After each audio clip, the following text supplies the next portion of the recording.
juego más y que está muy pulido y que está muy bien, sino en perfección máxima y absoluta. Bueno, quisieron dotar al juego de una atmósfera como nunca antes había visto en los 16 bits. Esto tengo que dejarlo muy claro, a ver si consigo expresarme bien, pero es complicado.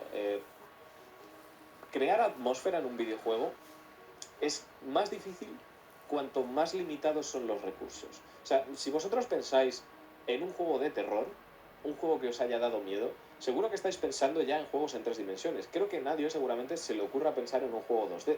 Nadie pensará en un juego de 16 bits. Todos pensaréis en juegos de 32 bits en adelante. Es más, probablemente muchos de vosotros hayáis pensado en el primer Resident Evil y en el primer Silent Hill. Dos juegos de PlayStation 1.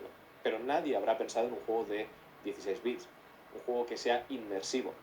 ¿Por qué? Porque los juegos que son en 2 dimensiones, que nos permiten ver de forma lateral, de forma externa, los elementos del entorno, no suelen ser o no tienen la capacidad normalmente de ser tan inmersivos, no tienen la capacidad de meterte dentro del videojuego. Claro, pensamos en juegos inmersivos, ostras, Metroid Prime en primera persona con ese mundo es uno de los juegos más inmersivos que existen, ¿sí o no? Obviamente.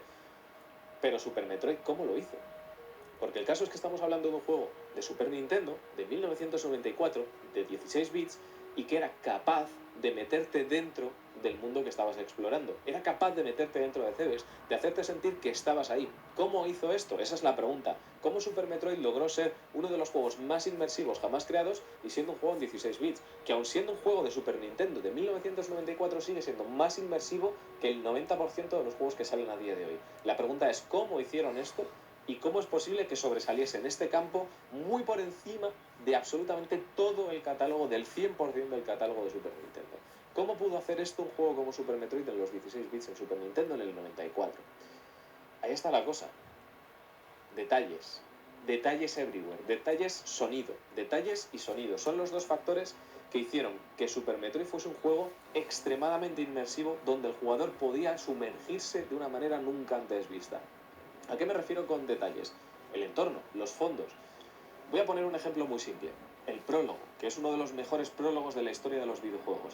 La estación Ceres. Silencio absoluto y lo único que se oye es ruido de maquinaria.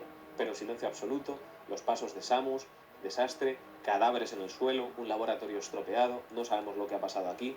¿Qué ha podido suceder? Nos adentramos en el laboratorio y nos encontramos con Ridley.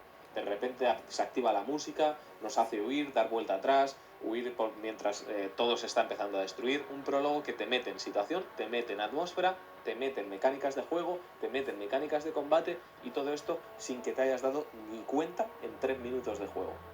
Realmente abrumador la atmósfera que consigue crear y lo que acaba por definir para el videojuego. Es decir, la declaración de